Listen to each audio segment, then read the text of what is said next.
Happy December 20th. It's been a while since Katherine and I have had a Mavericks dedicated discussion podcast. And so today we thought we'd jump on and highlight some reflections from 2021 and also give some updates as to what I've been up to with Assured and our team there, and then also what Katherine and her team have been doing with Serenity. And so with that, I'm going to flip it over to Katherine, who can give us a little bit about what she's been up to and her team over at Serenity Engage. Thanks, Francis. What a fun year it's been. And it's been a roller coaster too, I think, for everybody. And as we bring together, because I think most people now know that we have joined forces to create an event called Collaboration in Aging with two other organizations, so that we can really bring people together in a larger venue and tackle bigger problems. So we've had a lot of fun creating that as well. With Serenity, we've had just incredible customer growth. And the idea behind Serenity, for those of you who don't know, is to connect family members and also senior care providers with each other and with the families. So providers getting together and being able to connect and communicate and collaborate about the care of the people we love the most. And then families as part of a conversation where families can be kept updated and know what's happening with their loved one. And the idea is to simplify this journey for the family and the older adult themselves, and to provide efficiencies and revenue gain opportunities for the providers who are out there, because we want our providers to thrive because they're the ones who are providing care for us. And I, for one, am probably going to need that service in the next 20 years. So I want it to be good. So we've just been really growing. I think hospice has been an incredible area for us. And if COVID has taught us anything, you can't over communicate. And I think it's the one thing that we try really hard that providers try really, really hard to do. And it's not very easy. So we try to make it very easy so that it can be done and keep the family in the loop. And it's been really a treat to watch Francis and his organization, Assured Senior Living, grow. So tell us a little bit about what you guys have been up to, because you've expanded. Yes. So Brian Turner, my business partner, him and I go way back to University of Michigan, which I will give a quick acknowledgement. They're in the playoffs for the first time in college football. So for Katherine, that's where they throw the ball and try to get in the end zone. What's so the it's end the first zone? time. So, but yeah. So it's been a long road of many. There's been some Jim Harbaugh haters. Finally came through, and he was successful to win the Big Ten championship, and now he's in the Final Four, which is great. But no, we've been busy. Yay. Yes, that's huge. It's huge for Michigan in football, trust me. Okay. But no, Brian and I have been busy. We have been looking to improve our model, really want to grow it. And so being, former competitive athletes, we always like to take on a challenge, and we really want to grow this residential care where we're focusing on memory care and traumatic brain injury and having it in purpose-built homes that you don't really notice the difference from your own home with ours. It's not a design mimicking home. It is actual home. And we want to grow that. We want to impact how we give staffing better models, how we give staffing better living environments, better working environments, and also enable our residents to thrive in communities and neighborhoods. We're not you're not in a busy street corner, and you're living near a school that you can hear the kids and really feel as though you're living at home. And so we have been fortunate enough to work through an acquisition in Arvada, Colorado, which is just a little north of Denver proper. And it is a beautiful campus of 6 residential homes that all share the same grounds that enable us to really do some pretty cool features.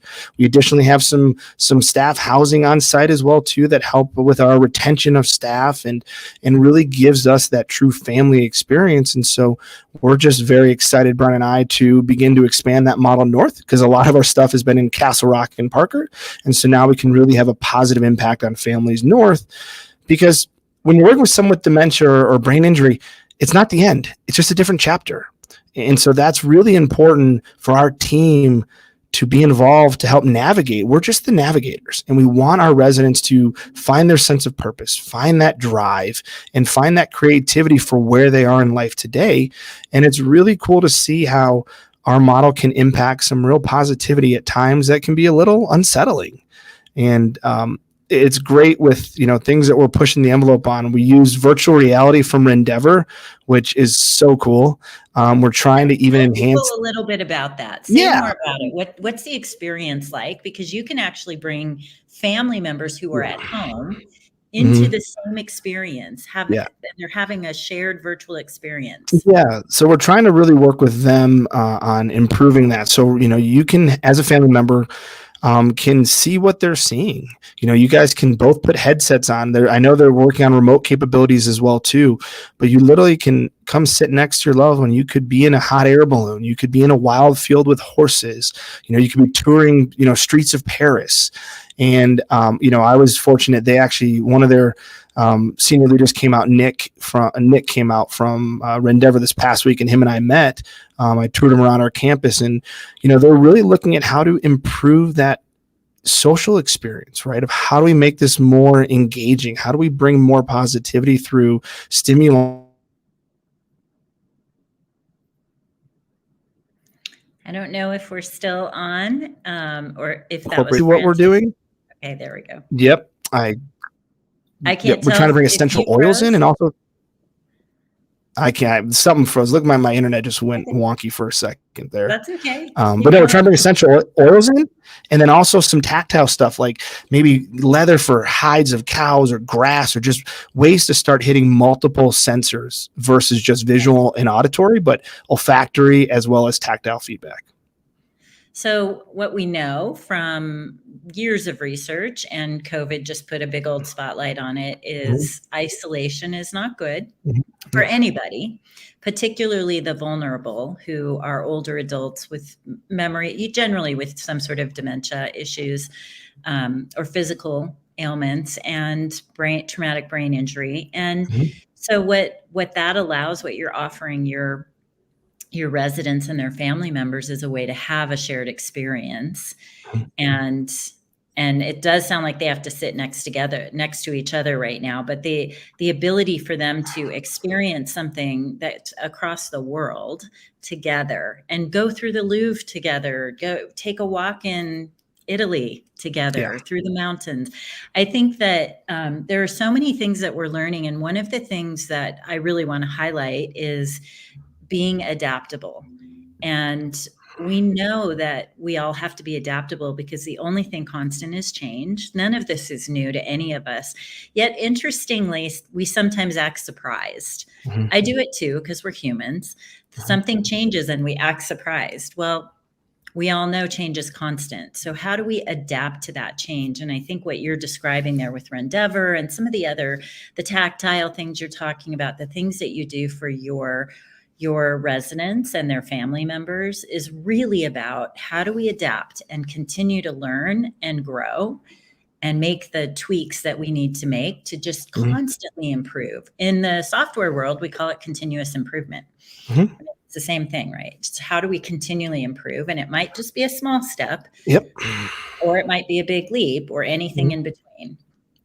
But it's a forward motion. I think what you said there is great, as adaptability. I had a mantra going into 2021, which I probably will continue to 2022. It's comfortable being uncomfortable. Yeah. And I really think that, because 2020 was pretty uncomfortable, right? And yes, it was. And trying to navigate, and the concern about the unknown, and concern about keeping our residents safe, our staff safe, your own personal family safe. I mean, there was a couple times that Sarah, my wife, got snarky at me because she thought because I was in PPE up at, trying to take care of residents and stuff. And she was afraid if I came in the house, I was going to give it to everybody, so, we had some stress there. But I think all of our frontline staff had that stress too. They were willing to put, their both physical, emotional, personal, risk on the line to help those that needed help the most. And granted, we didn't see the level of that any hospital did. So my hats go off to anybody that was truly in that trauma front line for COVID. I mean, they're saints in my eyes. But I think what we can learn from that is it's okay to be uncomfortable. It's okay not to have all the answers, but what we can't do is just stop. We have to keep adapting, keep evolving, keep pushing ourselves to figure out how we can do things a little bit differently, or otherwise we're just going to go backwards. And the whole idea here is that we want to keep getting better, and that was where I know where collaboration came from, is the idea that we want to continue to get better. How do we really look outside our industry or look within it, and what can we really do to share common experiences or different experiences to improve the everyday lives of older adults? Yeah. And so we've talked about adaptability. We've talked about you can't over communicate. You just No. can't, especially in a situation where there are so many different people involved. And then you brought it home to collaboration, which is really, really critical. If we could be talking to each other, but if we're not really collaborating, if we're not allowing for different thinking, and I can't remember the exact quote, but Albert Einstein has this great quote about you can't solve the problems we've created with the same thinking that we created them with. So we have to start thinking in a different way. And to me, what that means, and I think it means something to different to everybody, but to me, what that means is looking at other industries. What have they done to solve similar issues? Look at previous trends of things that have happened in our history. Where have we learned something? A lot of people went back and learned all about the great Spanish flu, the influenza, whatever it was. I should know these things better. And tried to learn from that what's going to happen in COVID. And I think we probably did learn a few things. And so what can we take from that? But what can we take from where we are today in our world of technology? And I don't mean just software. I mean all the different technology that's available to us in every area of our life. And how do we make life easier as we age into that different phase of life? Just as Francis called it, it's not the end, it's a different phase of life. And in that phase, one thing I've learned, if there's one thing I can say to family members out there that I wish I had known at the beginning of the senior care journey with my parents, it would be, don't take away their independence. I didn't know. I thought I was actually helping them. So by stepping in and taking care of things for them, I actually was taking things away from them. And that's something I wish I had done a little bit differently. You do it because you care. It's what you would do for your kids. You would do, anyone in your life. But there's a challenge there with the balance of how much do you do for someone and still have them keep their purpose, but thrive, not just keep their purpose, thrive in who they are, because they have so much to offer. And you have to remember their purpose can change too. So what you think their purpose is might not be their purpose, or what makes them thrive might not be what made them thrive 15 years ago. So it's dropping our own expectations and really listening and opening up to what their expectations are for wherever they are in life today. I think that's really important to remind, it's very difficult with that role reversal. Right. It's really challenging to be in that sandwich generation and trying to do everything. And so, I mean, it's not easy at all. And I know that firsthand from, the conversations I had with my mother in regards to my grandmother. It's not easy in any way. It's a balancing act. It's not, because it makes us confront our own mortality. It makes us confront the fact that it's real. That we don't want to believe our parents are aging, because there's so many things that get wrapped up in that nobody ever wants to talk about. Absolutely. But I love the idea of collaboration, and that it's what we're all about here. And I think Francis froze again. I'm not sure. Are you back? I did. I froze for a second there. Yeah, I'm back. That's okay. I didn't want to be talking over you. No, you're good. So really, really excited about 2022. And before we went on air, Francis and I were talking about just sort of the state of the industry of senior the senior care journey. Mhm. And that's more than senior living. That's more than memory care and assisted living. It includes home care and home health and hospice and skilled nursing and independent living. There's a whole journey there, and it's different for everybody. There's no perfect path. There's no way to write a what to expect when you're expecting book here, because everybody's path is individual. So we were talking about the state of, how do you keep providers truly thriving? We want them to thrive. We want them to be profitable. We want them to have the resources they need to provide the quality level of services that we all look for as family members. And at the same time, we have to be able to afford it. So it's a constant sort of back and forth of, how do we make sure we manage that really well?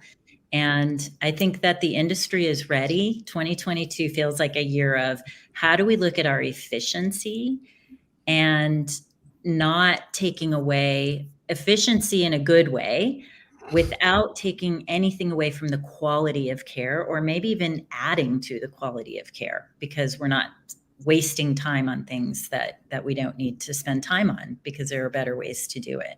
Yeah. That's well said. And I think too, I actually pulled that quote up real quick for Einstein. I had to do it real quick. It's we cannot solve our problems with the same thinking we used when we created them.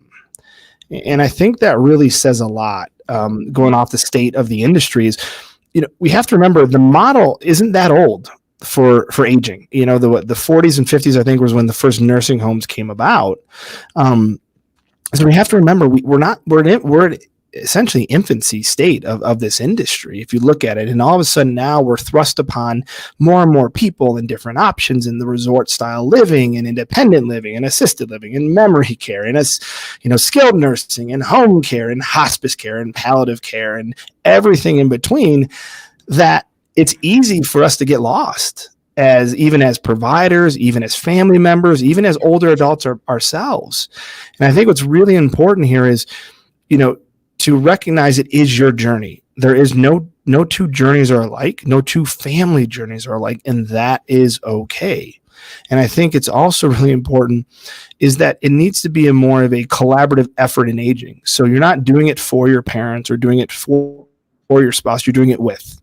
I think that's really the mindset shift is the coming together to find that balance and navigate this unknown, because it is unknown. Everyone responds differently. And I would go back off of your hospice comment is, let's not use that word as a scary word anymore. There's a lot of benefit to it. And I think, more of our families are getting on hospice earlier. We're having families look 4, 5, 6 months out before it's actually really needed. And that's been some of the best gift to them as well too. So I think it's breaking the stigma around certain phrases and words and ideas that we need to break, because then at that point we can truly grow and find out what makes us better in the industry to help those that are aging, because we all are aging, whether we want to admit it or not. And that's really well said. So we have lots of things to focus on in 2022. Breaking stigmas is one of them. Collaboration is another. And I think efficiency is another one, because I really, as a family member, it never occurred to me until I was in this position on the other side of it all, that the money that we spend, it's really important for providers to thrive, and we want them to thrive. And you said it brilliantly, Francis, and I think this is where we should leave it today. It's not something we're doing for the person in our life. It's something we're doing with the person in our life. That's absolutely brilliant. So please join us if you haven't already registered for Collaboration in Aging, and you can just Google that, collaborationinaging.com. It is February 10th and 11th in Denver, Colorado. We have an incredible agenda. Go check out the agenda. We have a former head of customer service training for Disney, who is our keynote. We have a second keynote, Charles Turner, the CEO of CARE, who is going to be talking about this looming labor crisis that we have. And and whether we're looking at it the right way. So back to that Einstein quote, let's not use the same thinking we used to create the problem that we're in. Correct. And in addition to that, we have so many other things that you'll just find really, really valuable. So if you haven't registered, please go register, and we can't wait to see you in 2022. That's right. And so everybody have Merry Christmas, Happy Holidays, Happy New Year.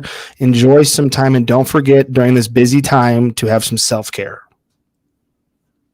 Yes. Until we see you, everybody, in 2022.